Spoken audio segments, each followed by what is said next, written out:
pela graça, tudo pela graça de Deus. Olá, queridos irmãos e amigos do programa Tudo pela Graça de hoje. Nós teremos o pastor Diogo Campos e a pastora Tati Teixeira, do projeto Vida Nova de Irajá, participando, trazendo mensagem, louvor e tudo mais para o nosso bem-estar em Cristo. Tudo pela graça, tudo pela graça de Deus.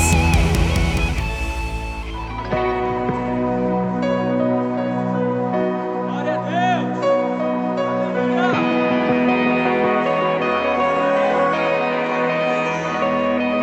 Restaura, Senhor, minha vida entrego a Ti. Meus sonhos são Teus, somente dependo de Ti.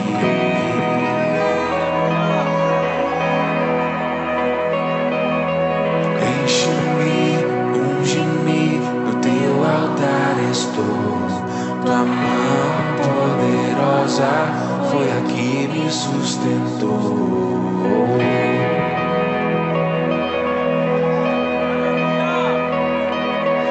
Deus faz tudo novo, Deus faz tudo novo em mim.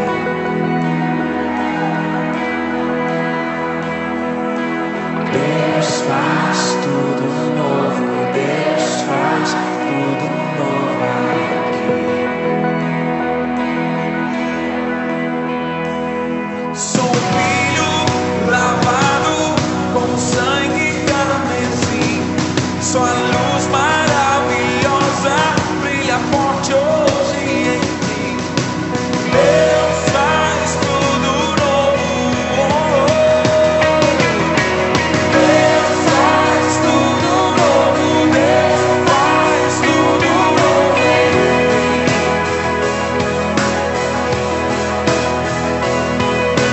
Deus faz tudo novo. Deus faz tudo novo aqui.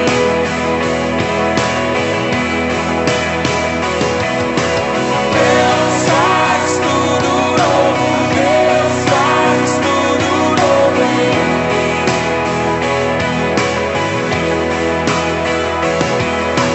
Deus faz tudo novo. Deus faz tudo novo aqui.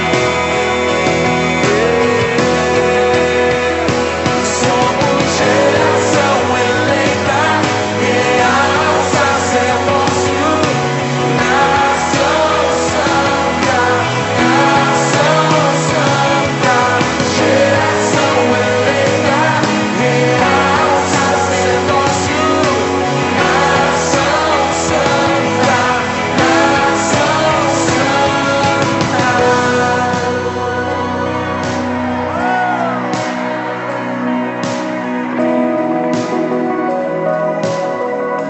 porque Ele vive, eu posso crer no amanhã, porque Ele vive,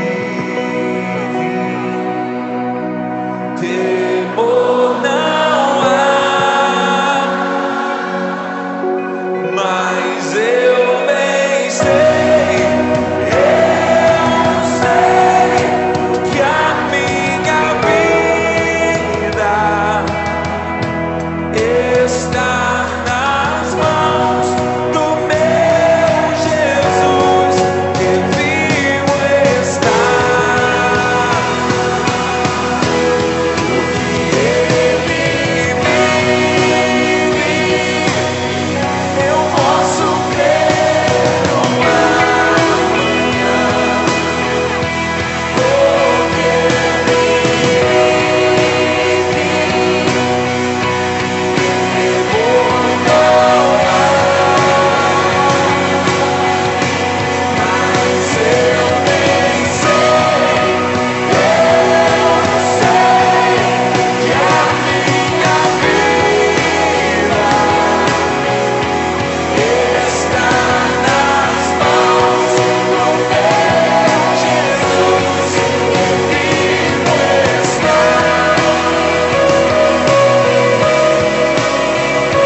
Programa Tudo Pela Graça, neste sábado, tenho o prazer de receber aqui o pastor Diego Campos e a pastora Tati Teixeira Campos, né? Nome bonito, né?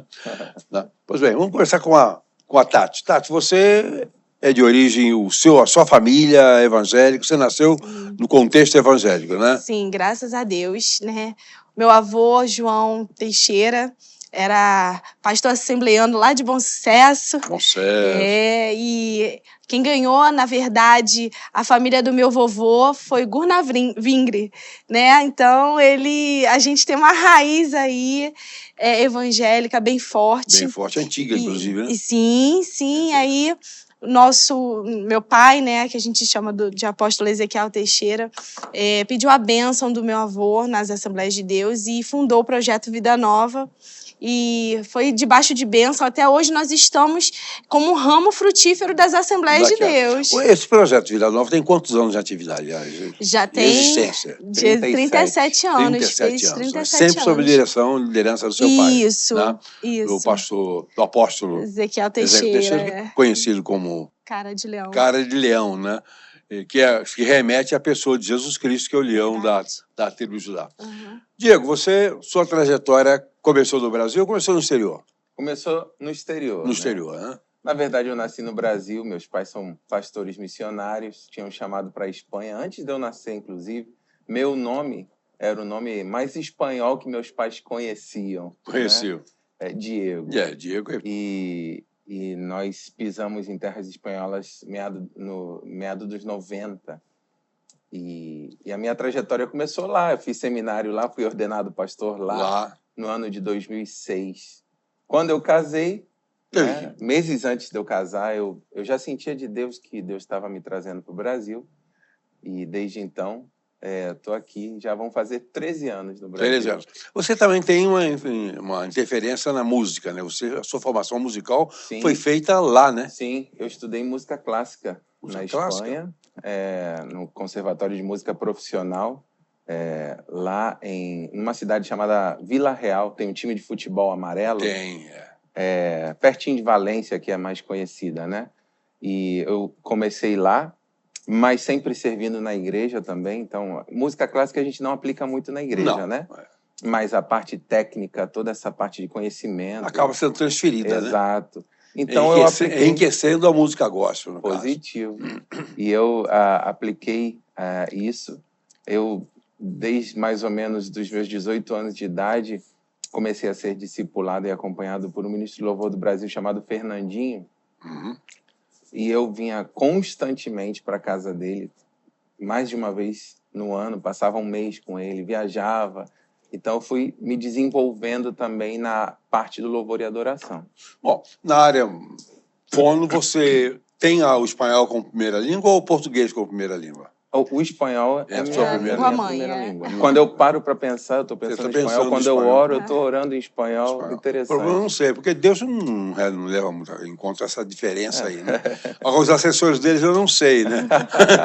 Se tem anjos que atuam. É por conta da formação, né? Vem a língua que vem primeiro. Que vem primeiro, é essa mesmo. Não tem jeito. É claro que você é bilíngue. Aliás, você deve ter o inglês também, lógico. Eu tenho, mas não tão fluente. Não tão fluente. Inclusive, sua formação teológica foi feita a dela que foi nos Estados Unidos. A dela foi nos Estados Unidos, no Christ for the Nations, mas no ano passado nós recebemos um reconhecimento pastoral lá em Dallas, no Christ for the Nations. Beleza. Os contextos, naturalmente, são diferentes, de origem, mas culminando para o mesmo objetivo ministerial. E vocês atuam, portanto, dentro do Ministério da Igreja, do pastoral da Igreja, efetivamente. Sim, em 2023...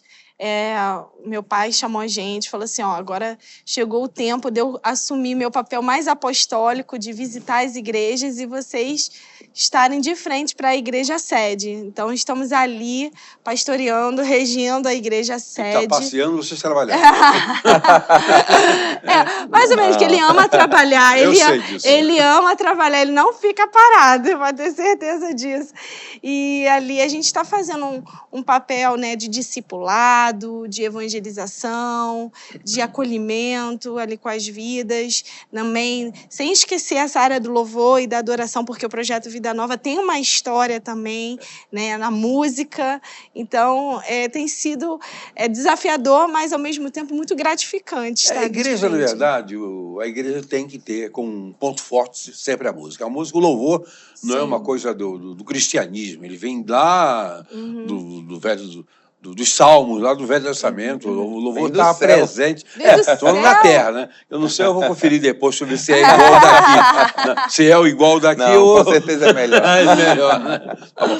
Mas lá no povo de Israel já tinha um louvor, já era presente, né? É impossível servir a Deus sem louvá-lo. É verdade. Tá? É impossível servir a Deus sem louvar. Sem ter o crente sem prazer pela música, pelo hino, pelo louvor, é difícil, é estranho isso, né? Muito E tudo estranho. na nossa vida, a música traz memória, marca, né? Eu estava me lembrando quando o povo de Israel saiu do Egito e atravessou o mar, Miriam pegou o pandeiro e começou a cantar e dançar. Aqui ela pegaria o reco-reco, né? A música, ela é uma forma de expressão, eu acho que uma das formas mais lindas da nossa expressão de adoração Exatamente. a Deus. Até porque ela está vinculada ao ritmo, e o ritmo faz parte do sistema nervoso, né? Tudo no nosso ser funciona em ritmo. Parece que não, mas sim. Sim, né? tudo. Ritmo cardíaco. Exatamente. Até a nossa fala tem um a ritmo. nossa fala tem ritmo. Tem gente que não consegue ritmizar nada e fala mal, né? Diego, você acompanhou ministros e cantores por vários países do mundo, Sim, já? Tem uma trajetória aí, né? Já devo ter caminhado aí ministrado nos 20 países, pelo menos. E o Brasil, conhece bem? Olha, não tanto como, Não tanto. Como gostaria, mas já andei bastante. Com certeza você não conhece o Brasil tanto quanto eu, né?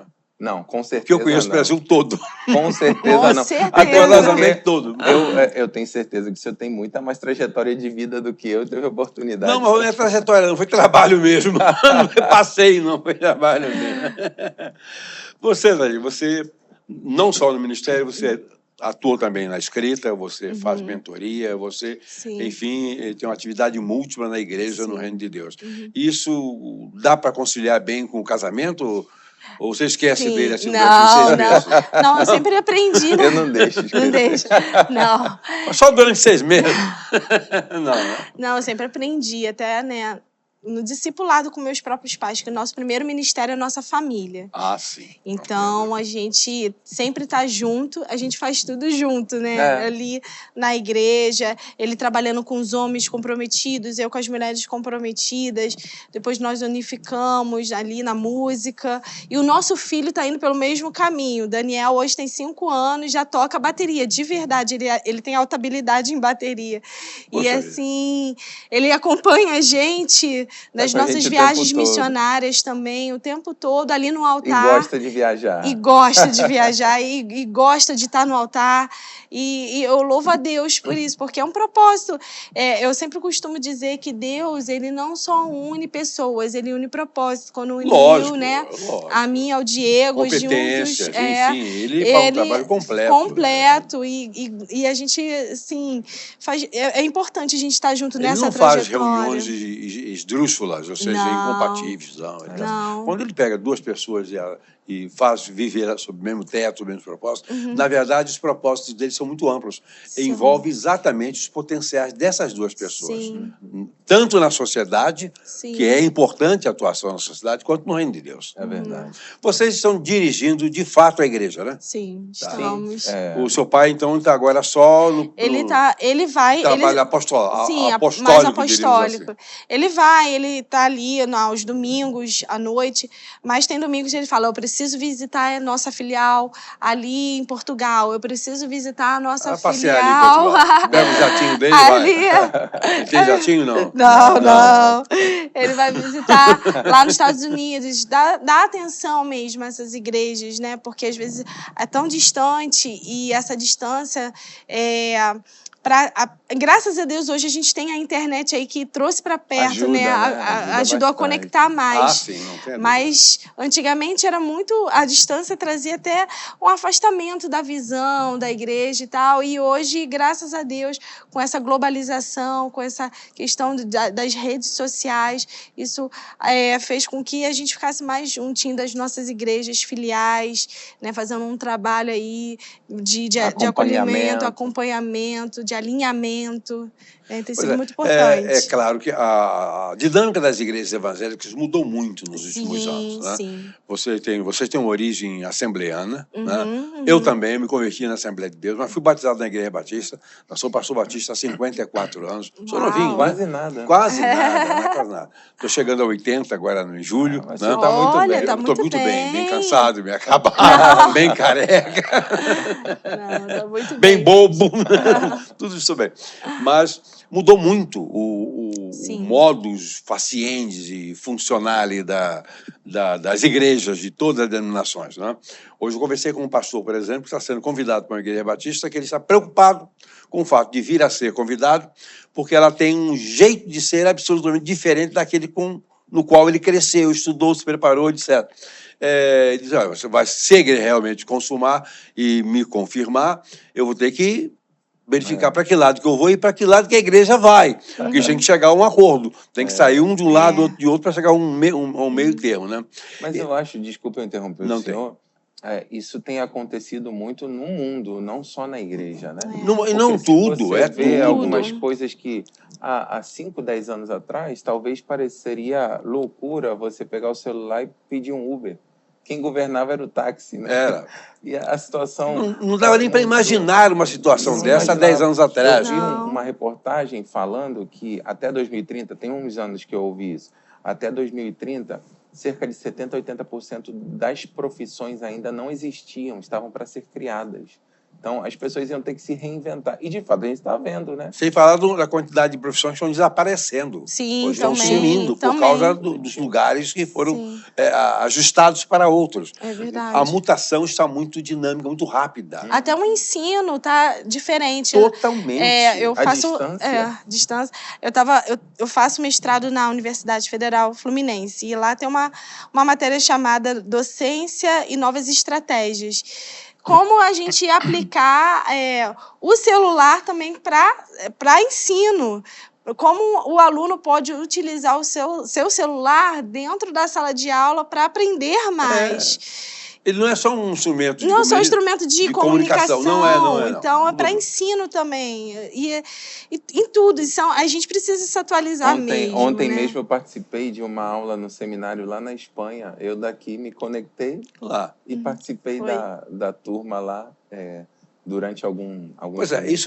isso aí não vai parar, pelo contrário, isso vai potencializar. Verdade. Vai se tornar cada vez mais dinâmico. Sim. E só que aí é o seguinte, o choque de gerações é muito grande. Tá? Tem uma geração que ainda está atuante, trabalhando, pregando, dirigindo igreja, etc., cantando por aí, que não consegue fazer a leitura dessa mudança toda. Sim, é verdade. Não consegue assimilar. Aí dá conflito. Dá Inclusive, conflito. eu até paro para pensar, eu tenho 39, nós temos 39, faremos 40 esse ano, se Deus Se quiser. Deus quiser. Nós somos daquela geração que fez a transição do analógico para o digital. Nós nascemos no analógico, anos 80, e a gente Eu fui migrou. criado no analógico. O senhor foi criado no Máquina analógico. de escrever. Eu não cheguei a pegar. Você não sabe o que é uma máquina de escrever. Eu cheguei Agora a você lá ver. em casa, eu tenho uma para apresentar para Eu você. cheguei a ver, minha mãe chegou a usar quando eu era muito pequeno. Eu tenho uma. Mas assim, se pra gente que vai fazer 40 já é desafiador você se manter atualizado, eu imagino para gerações Mais anteriores, antigas, é maior desafio ainda. Eu tenho muita dificuldade. Mas eu sou um camarada de boa cabeça, diríamos assim, por força de ser de educação, ser da área de saúde, ser psiquiatra, psicanalista, etc. Então eu tenho uma cabeça relativamente boa. Mas eu sinto um choque.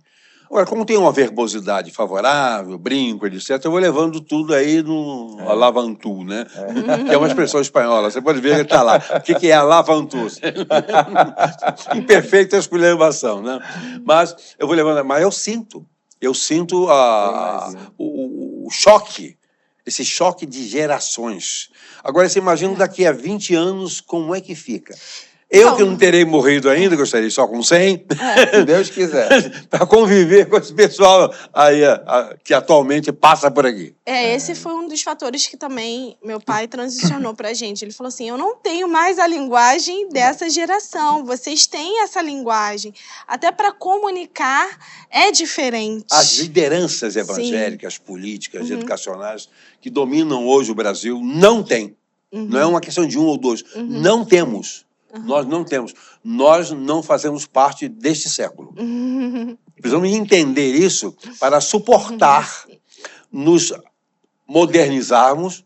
E vocês, e a geração que vocês dirigem, porque é uma igreja de muitos jovens, prevalece nessas igrejas mais contemporâneas, muita juventude. É um trabalho que as igrejas quadradas não estariam conseguindo efetuar. Não estariam conseguindo atrair essa juventude. É uma igreja hoje muito jovem. A linguagem.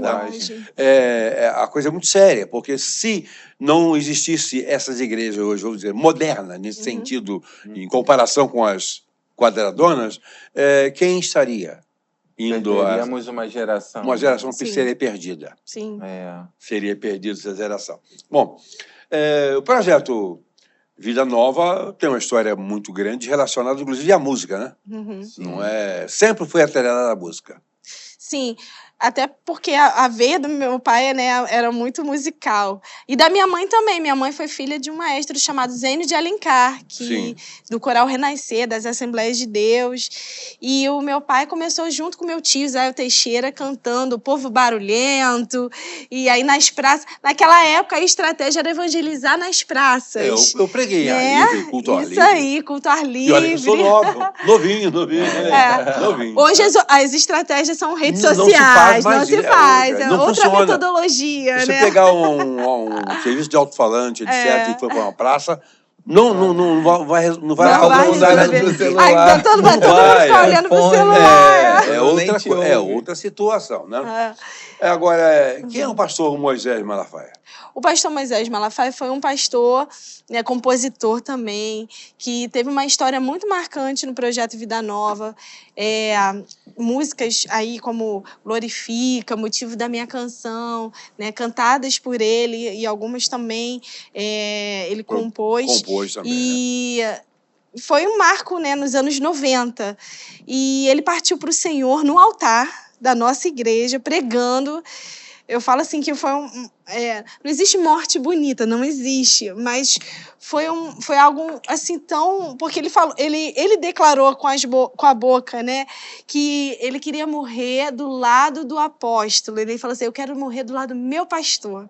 E aconteceu, né? Por isso que a nossa boca a nossa palavra tem muito poder, né? É melhor não falar muita coisa. Não falar muita coisa, mas ele estava ali pregando, amando o que fazia, né? Ele pregava, louvava, ministrava com muita intensidade. Ele teve 40 anos, né? Ele partiu com 40 anos de idade, bem jovem. Mas a história dele, né, deixou um legado. É muito forte, né? É muito forte. É muito marcante na história da igreja em particular. Igreja, muito marcante. Bom, então vocês estão à frente do ministério não só da música, mas da igreja em si. Sim. Então você é o titular, ela é a titular? Nós chamamos de pastor regente. Regente, né? Pastoreamos juntos, claro que... A presidência continua com seu pai, né? Sim, a presidência que a gente chama de global. Né? Tá com nós trabalhamos juntos, mas, claro, tem a parte do papel do pastor em si, né? Ela trabalha muito com as irmãs, a gente chama o Ministério das Mulheres Comprometidas, e juntos a gente vai fazendo a obra do Senhor com alegria. Exatamente.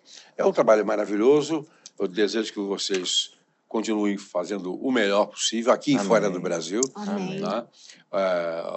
O trabalho evangélico, missionário, precisa alcançar o maior campo do mundo hoje, que é a Europa. A Europa é um campo missionário hoje, você sabe disso. Sim. Né? A Espanha, ela entra dentro da famosa janela 1040. 1040, por incrível que pareça. A gente pensa lá no Oriente, mas, na verdade, a Europa hoje precisa ser evangelizada. Sim. E olha que a teologia amadureceu lá, né? De lá saiu para o mundo. Não é? Né? A Igreja Batista nasceu lá em Londres, na verdade, ela começou em Utrecht. Os primeiros batistas se organizaram em Utrecht, na Holanda, e depois voltaram para Londres, se organizaram lá, e lá foi organizada a primeira Igreja Batista oficialmente do mundo. Hoje, quando se vai nos Estados Unidos, os batistas já perderam boa parte das características antigas. Mas todas as denominações perderam. Mas não perderam por displicência, nem por falta de fervor, nem por preguiça. É por mudança dos meios de comunicação, é mudança do tempo. A essência é a mesma, mas a forma de comunicar e de apresentar que muda. E se nós não acompanharmos, se a igreja não acompanhar essas mutações, ela fica para trás. Exato. Quem diria que isso ia ter um programa no YouTube há 20, 30 anos Tem uma TV atrás? web, que eu não sabia nem o que seria TV web. Stream. Exato. Se come. Enroladinho, fritinho. Né? Pois bem, foi um privilégio imenso receber vocês aqui neste programa, que é o programa Tudo pela Graça, que não tem nada nesta vida boa e garanta a eternidade, a não ser a graça de Deus por Cristo Jesus. E que vocês continuem fazendo um trabalho maravilhoso naquela igreja. E dá um abraço no seu pai, fala que eu conheço. Ele não vai se lembrar de mim, mas eu me lembro de tantas vezes. Já estive na sua igreja, numa reunião de pastores lá, há muitos anos atrás. Eu era pequenininho, inclusive, quando eu estive lá. Certo? Mas foi muito bom. Deus abençoe vocês. Isto é o programa Tudo pela Graça, que recebeu esse casal maravilhoso de servos de Deus. Segura aí, voltamos já no segundo bloco. Eles vão cantar e outros assuntos vão ser levantados. É para enriquecer essa nossa entrevista. Um abração, voltamos já. Tudo pela graça, tudo pela graça de Deus. Tudo pela graça, traz para você agora o bloco A Bíblia, livro por livro, com o pastor Joaquim de Paula Rosa, meu amigo, meu colega, contemporâneo de tudo. Companheiro de E ministério. de Vamos para vida 55 anos de ministério, os somando dois, né? nossa idade, meu Deus. Não é bom falar. Quase a idade de Cristo, né? Joaquim, qual o livro de hoje? O livro de hoje é Romanos, a carta de Paulo aos Romanos, que é, para nós, os gentios, o nosso evangelho, de um modo muito especial, porque Marcos era para os judeus, Lucas para os gregos e Mateus para os judeus, Marcos para os gentios, os romanos, e Lucas para os gregos.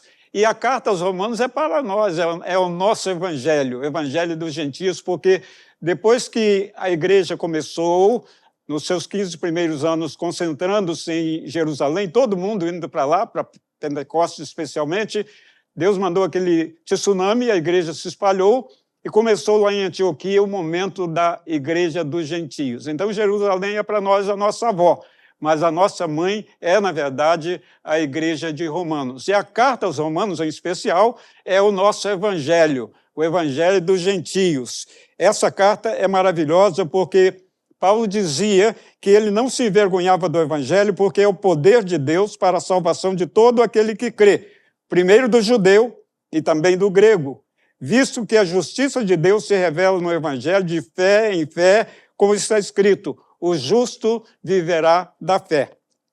Esse livro tem 16 capítulos, 433 versículos, e para lê-lo, guardando uma síntese boa dele, leva-se 1 hora, e Paulo é o grande autor desse livro, foi escrito lá pelo ano 58, depois de Cristo, e foi escrito de Corinto para os romanos. O período coberto é de 58, e o tema central é a lógica da fé cristã. Essa é uma carta extremamente lógica, racional, e a principal mensagem que ela transmite é que a nossa justificação é pela fé, não pelas obras, por esforços humanos, por religiões ou qualquer outra coisa. É pela fé em nosso Senhor e Salvador Jesus Cristo. Então, esse livro tem como palavra-chave justiça, a justiça de Deus em nosso favor, porque Deus, quando olha para você e para mim, ele nos vê justo e não pela nossa própria justiça, mas aquela que foi feita na cruz do Calvário, lá naquele monte onde Jesus pagou o preço da sua e da minha salvação, ressuscitando ao terceiro dia, para Deus nos ver lá de cima, com todas as nossas falhas, com o nosso processo de santificação, com os nossos acertos e erros, Deus nos vê justos nele, não na nossa religião, no nosso esforço humano, no braço humano, mas em Cristo Jesus. As principais pessoas desse livro, o apóstolo e os seus companheiros de pregação do Evangelho e os cristãos de Roma, para o qual essa carta foi escrita. Roma era a capital do mundo naquele tempo. Jesus Cristo é retratado nessa carta como Senhor da nossa legalidade, da nossa justiça. E a imagem do homem é daquela pessoa que não se envergonha do Evangelho. Que não se envergonha do Evangelho. Nós temos prazer de dizer que nós somos Bíblias, nós somos cristãos, nós somos de Jesus. Nós não somos religiosos, não seguimos uma religião. Nós somos discípulos de nosso Senhor e Salvador Jesus Cristo. Nós aprendemos dele. Nós queremos ser dele duplicatas, clones, miniaturas de Cristo aqui na Terra, e é por aí que o mundo vai conhecer a Cristo. Nenhuma outra religião no mundo é tão perseguida, ou quase nem perseguida, como o cristianismo. O cristianismo sempre foi, é e será perseguido até o final da nossa trajetória aqui na Terra, até que esse planeta seja destruído e um novo céu e uma nova terra aconteça. Paulo, o grande apóstolo escritor dessa carta, ele é, sem dúvida nenhuma, depois de Cristo, o maior cristão que a humanidade já viu. É claro que ao longo da história nós temos homens e mulheres extraordinários, verdadeiros santos aqui na Terra, que quando nós olhamos para eles nos sentimos poeira, porque eles se apegaram tanto a Cristo, amaram tanto a Cristo, seguiram tanto a Cristo, se enamoraram tanto de Cristo, que se pareceram com Ele. E é assim que você e eu também, pela leitura da Bíblia, pela meditação na palavra, pela oração, pelo discipulado, devemos também, ao longo dos anos, sermos um retrato, uma imitação de Cristo. Aliás, quando eu me converti, em 1965, na primeira campanha nacional de evangelização que os evangélicos fizeram no Brasil através da família Batista, o lema era esse mesmo, da gente se parecer com Cristo. E foi lá que eu comecei a aprender. Eu me lembro, nos meus primeiros anos de vida cristã, lutando contra as religiões, eu li um livrinho muito interessante, lá dos anos 1600, por aí, chamado Imitação de Cristo. É um clássico, até hoje. É um livro que, quando a gente lê, o coração arde e a gente tem vontade de se parecer com Cristo. Pois bem, caminhando para essa rápida meditação, o versículo desse livro termina dizendo, o versículo-chave, o justo viverá da fé. É um versículo que fala que você e eu não podemos nos envergonhar do Evangelho. Temos que pregá-lo a tempo e a fora de tempo, começando dentro da nossa casa, da nossa vizinhança, do apartamento de cima, de baixo, do morador da esquerda, direita, de frente, da retaguarda, espalhando pela nossa rua, pelo nosso bairro, pela nossa cidade, pelo nosso estado, pelo nosso país e pelo mundo inteiro, porque a ordem do livro é começando em Jerusalém, indo por toda a Judéia e Samária e até os confins da terra.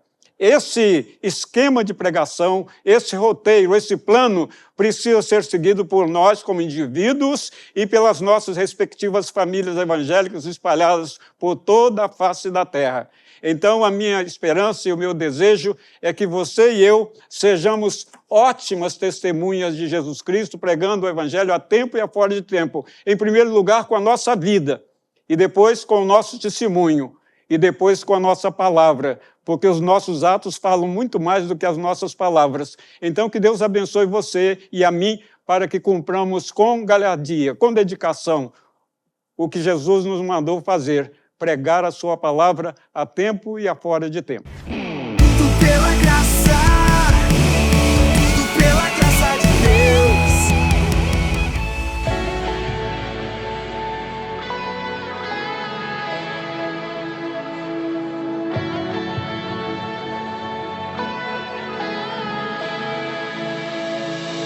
Reina com poder e com toda autoridade. Ninguém pode impedir o seu rugir.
pra sempre reinará.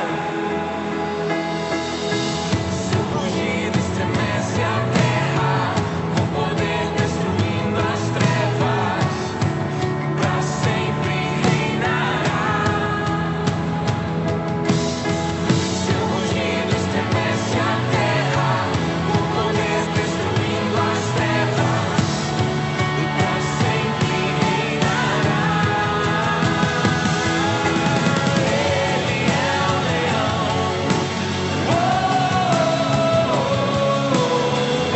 Ele é o leão.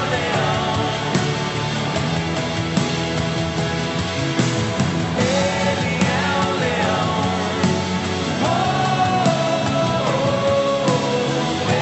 Ele é o leão.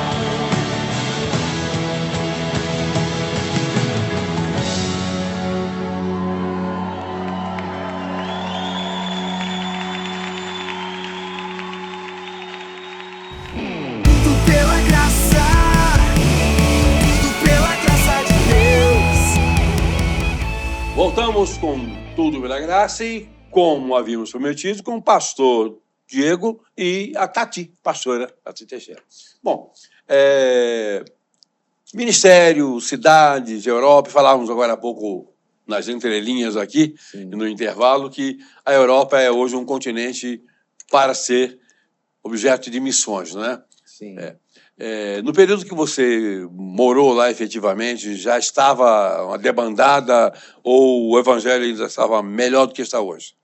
Na verdade, assim, se falando da Espanha, quando a gente chegou lá, o percentual de cristãos evangélicos era 0,02%, de uma população de em torno de 40 milhões de habitantes. Então, Meu Deus, não é nada, né? menos de 0,5%. E hoje, graças a Deus, eu estou falando dos 90 para hoje, estamos falando de 2% de evangélicos. Então, O que ainda é muito pequeno. é Muito pequeno, cedo. porém, Mas já significativo. houve um crescimento É. significativo. Espanha e Portugal são um pouco diferentes, por exemplo, da Inglaterra, Sim, sim, sim. da Holanda, porque o berço da Espanha é católico, o berço da Inglaterra é o anglicano. Então, assim, a Espanha ainda é um pouco mais fechada. Eu acho que a Inglaterra sofreu um esfriamento espiritual. Já a Espanha, ela nunca teve um avivamento. Nunca teve, né? Até Portugal também é a mesma coisa. Né? Exato, Portugal e Espanha, a Península Ibérica A cultura é a mesma, né? A só cultura é a muda mesma. um pouquinho da língua. Se bem que o evangelho também, o que foi, digamos assim, foi tratado no seu produto final na Europa, espalhou-se para o mundo a partir da Inglaterra, especialmente para as 13 colônias, né? Sim. 12, porque uma era católica, né? Nos Estados Unidos, mas mudou muito nesse período. O evangelho lá no Reino Unido, por exemplo, também esfriou bastante. Muito. Esfriou enormemente. Na França. A minha tia, ela é missionária casada com um escocês, que também é missionário. Meu tio é Andrew. E o papai dele, um pastor que eu amo muito, já um senhor bem idoso, ele se aposentou, já não tinha mais condições físicas de dar continuidade à igreja em Edimburgo, na Escócia. Edimburgo. E a igreja fechou, porque não tinha nenhum outro para dar Não tinha um continuidade. substituto. Não Então, a igreja só de idosos, eles preferiram fechar. Eu me Mas o que lembro. acontece até nos Estados Unidos, os idosos vão morrendo e as igrejas vão acabando. E aí elas vão trocando de mãos, vão partindo para movimentos religiosos, pentecostais em sua maioria. Mas no caso lá, se falando da Grã-Bretanha, muitas igrejas foram vendidas para se tornarem teatros, templos, de outra forma, bares, restaurantes. muitos, infelizmente. A Europa toda, na verdade. E o islamismo está ganhando muita força. Em Londres existe aquela região ali, tem uns 5 municípios, que seriam o mesmo município, com prefeitos islâmicos. Sim. Quem imaginaria Nova York, que sofreu um atentado em 11 de setembro de 2001, Agora tem um prefeito. Agora o prefeito é muçulmano. Muçulmano. Tá. Ou seja, o mundo está de ponta para baixo, né? Eu tenho vontade de fugir daquilo, mas só depois que chegar a 120. Só depois que chegar a 120. Bom, agora falando como casal, como vocês se conheceram mesmo? Se conheceram no contexto evangélico, por correspondência, um telefonema Sem dúvida. sem jeito? Olha, nossa história, ela é um pouco longa, não vai dar para falar Não, aqui. é. Mas, Rendeu até um inclusive, rendeu um livro. livro chamado Com Quem Será? Com quem Né? será? Que está disponível nas plataformas Então digitais. não foi disputa de dados, não, né? Não. Não. né? Conta você um pouquinho. Então, nós temos uma conferência de mulheres e no ano que eu conheci meu esposo, foi em 2012, essa conferência foi aberta para todo mundo. Foi uma conferência mais para a família do que para mulheres, no Maracanãzinho. E lá o nosso apóstolo, né, meu pai chegou e pregou sobre Isaac e Rebeca naquele dia. Ele, junto com a família dele, estavam visitando a igreja. Não Estava visitando o Brasil e fomos convidados para... sim, visitar a igreja. Não tinha nunca ouvido falar sequer do Projeto Vida Nova, mas existia um dos nossos pastores ali que era o mantenedor de uma missionária que estava na igreja dele. E aí eles foram chamados, estavam aqui no Brasil, então vamos lá conhecer o Projeto Vida Nova na conferência de mulheres no Maracanãzinho.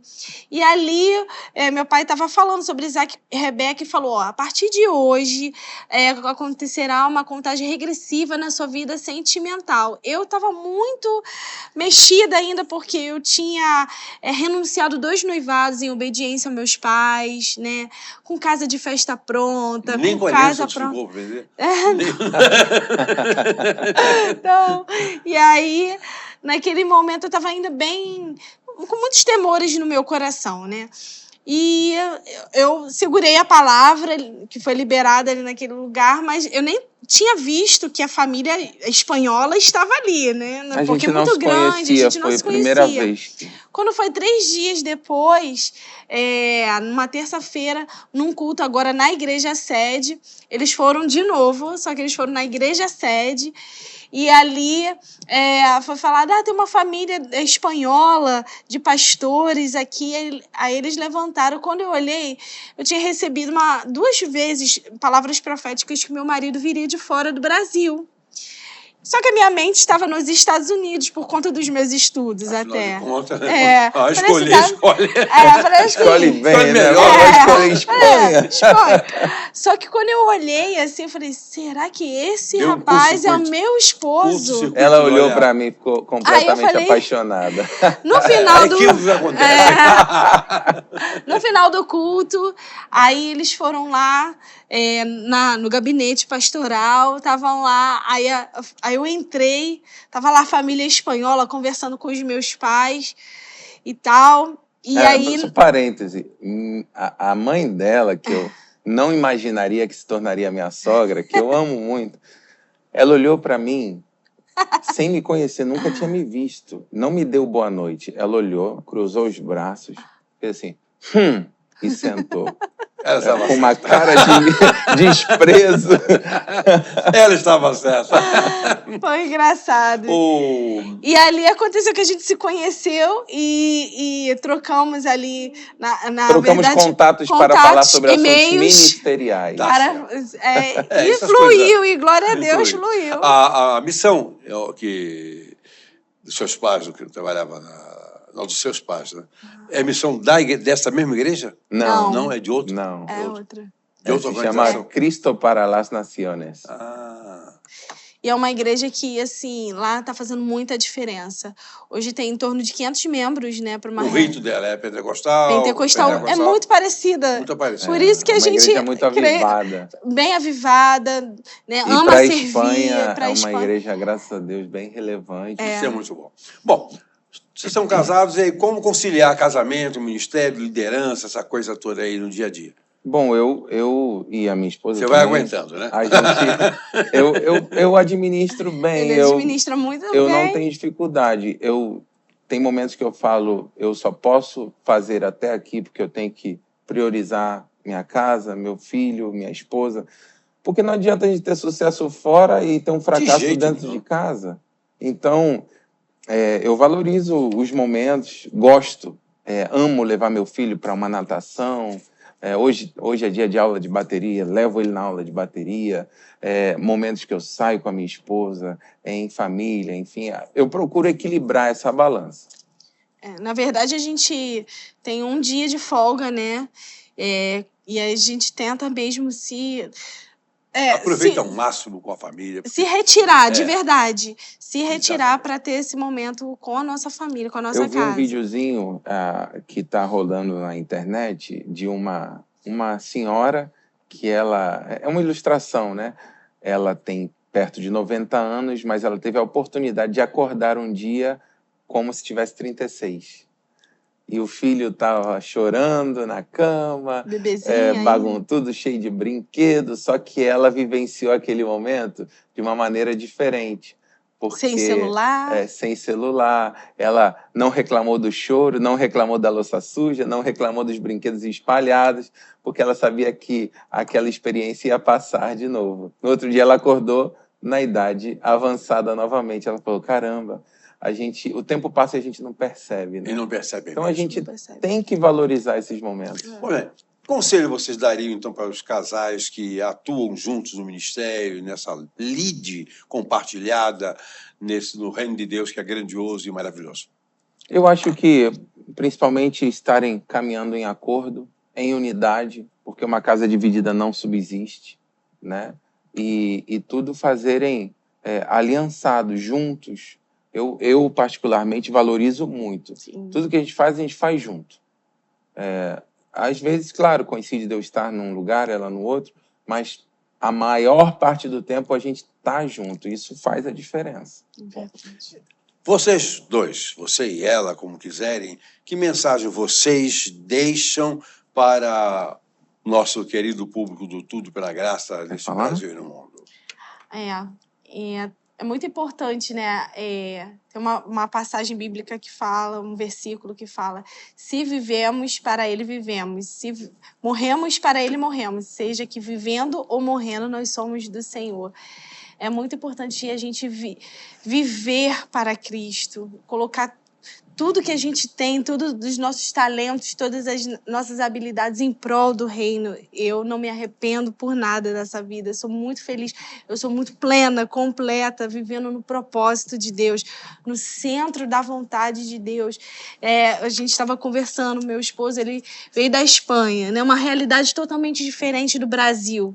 Cultural, em nível de segurança pública, e uma pessoa igualzinho aqui, né? Igualzinho. Igualzinho. E uma pessoa perguntou para ele assim: você não tem saudade da Espanha? Ele: claro que eu tenho saudade da Espanha, mas quando eu estou no centro da vontade de Deus, o Rio de Janeiro, Irajá, se torna minha Espanha. Porque a gente sabe que tem um propósito ali naquele lugar, de ganhar vidas, de amar as vidas, de discipular, de fazer com que essas vidas sejam transformadas. E eu sou muito grata a Deus, né, por estar plantada no altar. E assim eu quero também que meu filho, sabe, tenha essa alegria no coração de estar ali no altar, de estar ali na presença de Deus, de seguir esse legado como a gente tem seguido o legado dos nossos pais. Maravilha. Entrevistei o pastor Diego e a pastora Tati Teixeira. Certo? Queridos irmãos, cooperadores no Reino de Deus, no programa Tudo pela Graça. Tudo pela Graça é a vida deles, é a minha vida, é a vida daqueles que servimos ao Senhor. Aleluia. No próximo sábado nós estaremos juntos. Mas fica por aí que você vai ouvir mais alguma coisa. Tudo pela graça, tudo pela graça de Deus.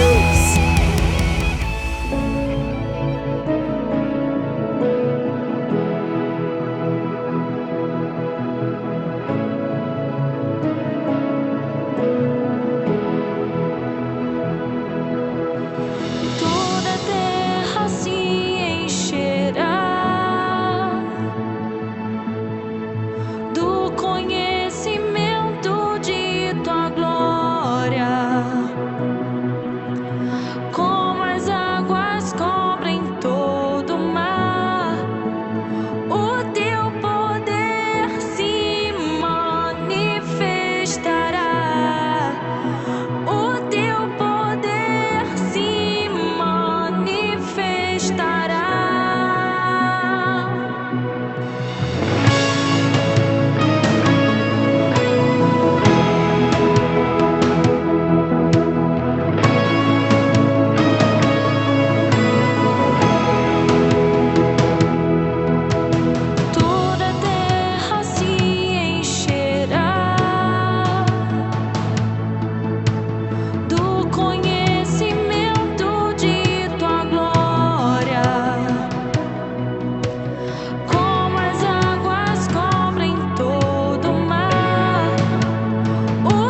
já voltamos no programa Tudo pela Graça com aquele bloco querido chamado Li e Gostei. Eu e o pastor Henrique.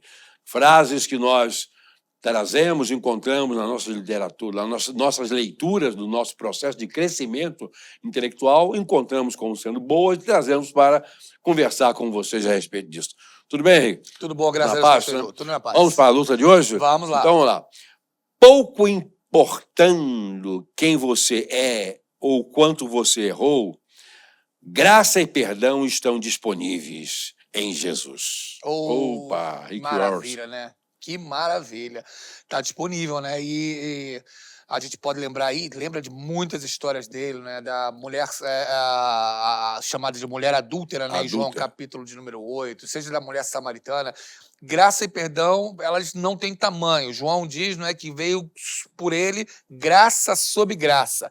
Então, independentemente do tamanho, ele não perguntou ao ladrão na cruz qual era o tamanho do erro, do pecado dele. Pouco Tem graça interessava pra para você. ele, né? Tem graça, tinha graça para ele. Porque para Deus e para Jesus Cristo, todos os pecados, eles não são cumulativos, porque em si, cada um deles é suficiente para a condenação, né? Não tem essa questão de serem cumulativos. O quanto e o que se fez. O que interessa é a decisão que se toma dentro de uma perspectiva dele também, que não é nossa. É verdade. Né? E o autor de Hebreus, ele pergunta, como escaparemos Nós. nós se não atentarmos para tão grande salvação? Então, tem grande perdão, tem grande graça, tem grande salvação. Deus é grande. Então, para grandes pecados, tem um grande Deus. Interessante que, às vezes, isso foi muito, na minha juventude, eu ouvi muito isso. Ah, mas você acha que Deus vai ser bonzinho com você? Ele não vai ser bonzinho com ninguém. Ele exerce a graça dele com todos, mas não é questão de bondade. Ele é bom, absolutamente bom. Então, todas as relações dele com as pessoas são boas. Ele não se relaciona para o mal jamais. As pessoas, elas não conseguem compreender um pouco da essência de Deus. Claro, nós somos limitados, a gente entende isso. Mas a Bíblia, ela vai revelando, né? Então, ela revela o Deus pleno de amor, pleno de bondade, pleno de justiça. E ele não tem crise nenhuma com isso. A gente tenta olhar para Deus, às vezes vê um Deus meio que dualista, dicotômico, esquizofrênico, né? Não compatibiliza amor com justiça. Mas para Deus não tem crise com isso, pastor Heitor. Não existe. E eu já ouvi muito isso. Ah, mas você não prestava, você era isso, era aquilo. Mas tudo bem, eu era. Ainda bem que o verbo tem essa flexibilidade. É verdade. Ele tem grande perdão e grande salvação para a gente. Exatamente. Outra frase do nosso programa querido de hoje. Jesus permanece consistente mesmo quando somos inconsistentes. Ele ama mesmo quando odiamos. Ele é fiel mesmo quando somos infiéis. E aí? Malaquias fala, né? Deus é imutável, né? Ele fala, eu, o Senhor, não mudo. Isso é maravilhoso. A teologia ela é instigante, muito instigante, né? Por quê? Deus não mudar não significa Deus não se interessar conosco ou não se relacionar conosco. As pessoas pensam que Deus não mudar é Deus impassível, Deus não sente nada, nem emoção, nem sentimento. Não. Mas Deus ele está numa outra categoria de um presente eterno que se relaciona conosco, mas ele não muda, a essência dele é a mesma. Eu mudo.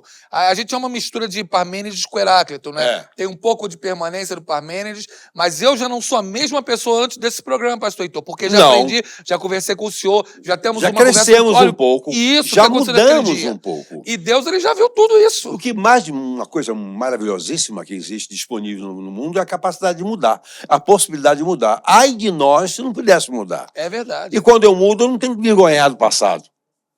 É verdade. Não, eu tenho que olhar para o futuro. Para o futuro. E agora, Deus, ele é pleno. Como ele já viu passado, presente e futuro, conhece tudo, sabe tudo. Às vezes entra um pouco de empáfia e soberba. Deixa, poxa, mas como é que pode ser? Nós não vamos entender, nós somos limitados, né? É outra dimensão, é outra categoria. É simplesmente repousar na certeza de que ele é consistente e, ainda que nós sejamos infiéis, ele permanece fiel. Ele não pode negar-se a si mesmo. E é absolutamente amor. E ele, na relação conosco, parece que ele mudou, mas na verdade não mudou. Ele está só exercendo o ele contínuo. E nada do que nós fizermos de melhor ou pior vai modificar esse amor. Não. Muda nós, mas ele não. A próxima frase desta nossa tarde maravilhosa. Quando não entendemos a mensagem de Jesus, ficamos cegos por nossas boas obras, religião e esforço pessoal. Ricky. É verdade. A gente supõe que isso vem de nós mesmos, né? Olha, eu fiz, eu faço, eu sei. Quando a gente encontra o amor de Deus e esse amor de Deus ele entra em nós, aí que nós temos uma dimensão de como aquilo que nós fazemos é muito pequeno, é muito pueril e simplesmente não tem como alcançar o amor dele, porque é uma diferença entre um forçoso e um consequente. Eu vou tentando fazer a muito custo, se eu não tenho o amor de Deus, eu empresto para alguém aqui, mas vou ficar esperando o dinheiro de volta, eu dou uma casa ali para um parente morar, mas fico marcando o dia e a hora Esperando a e tal. recíproca. Tudo isso, sempre esperando a recíproca. É. É essa questão da lei de Talião. Eu vou dar, receber e tal, e por aí vai. Quando o amor de Deus entre nós é diferente. Muda tudo. Aí entra a graça, muda. Não é que a gente perca discernimento ou perca sabedoria, mas é que a forma de ver e de dar e de agir e fazer, ela é completamente Até porque as boas obras foram feitas para que nós andemos nelas. Então é mais natural possível que nós, que tememos a Deus, andemos no caminho das boas obras, da prática das boas obras, mas isso não significa nada de bom É verdade. para nós que exercemos essas coisas. Isso é uma obrigação. É uma obrigação. Porque é ele que faz em nós, é ele que nos leva a É fazer. ele. Na dúvida, é só se a gente se afastasse um pouco dele, a gente ia perceber. E quando a gente perde um pouco da disciplina espiritual em algum momento da nossa vida, alguma etapa, pastor Heitor, ou ora menos, ou lê a palavra menos, é batata. É batata. A gente fica mais irritadiço, Fica. fica mais rabugento, fica mais rigoroso com alguma coisa. Julga Por quê? mais. Julga mais, comete mais pecados. É. Porque, na realidade, é o amor de Deus que se aproxima de nós que faz com que ele em nós aflore.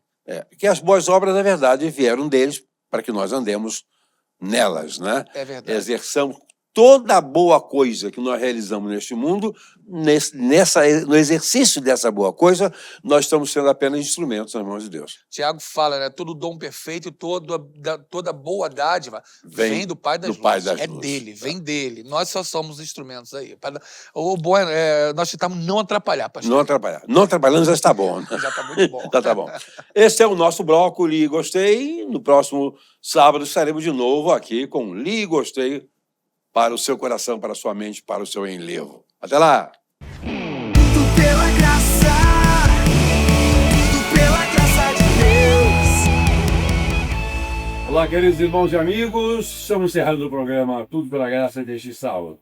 Nós esperamos que você tenha sido beneficiado, abençoado e você procure divulgar para que essas bênçãos também cheguem aos corações dos seus amigos e dos seus parentes. Até o próximo sábado, se Deus quiser. Tudo pela graça.